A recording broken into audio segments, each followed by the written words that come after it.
வங்கக்கடலில் உருவான டிட்வா புயல் நவம்பர் 30ஆம் தேதி கடலிலேயே வலுவிழக்கும். தாழ்வு மண்டலமாக சென்னைக்கு தென்மேற்கே கடக்கும் என வானிலை மையம் கணித்துள்ளது.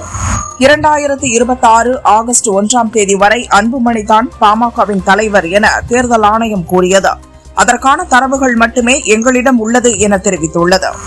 எம்ஜிஆர் ஜெயலலிதாவுக்கு அடுத்து 3வது தலைமுறையாக விஜய்க்கு வழிகாட்டியாக பணியாற்றுவேன் என தவேக மாநில நிர்வாக குழு தலைமை ஒருங்கிணைப்பாளர் செங்கோட்டையன் கூறினார்.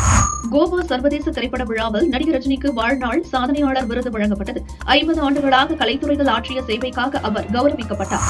டிட்வா புயல் காரணமாக தமிழகத்தில் உள்ள அனைத்து பள்ளிகளுக்கும் நாளை விடுமுறை அறிவிக்கப்பட்டது. சிறப்பு வகுப்புகள் நடத்தக்கூடாது எனவும் பள்ளிக்கல்வித்துறை எச்சரித்துள்ளது. கவர்னர் ரவி பற்றி கீழ்த்தரமாக விமர்சனம் செய்துள்ளதாக சபாநாயகருக்கு பாஜக முன்னாள் மாநில தலைவர் அண்ணாமலை கண்டனம் தெரிவித்துள்ளார்.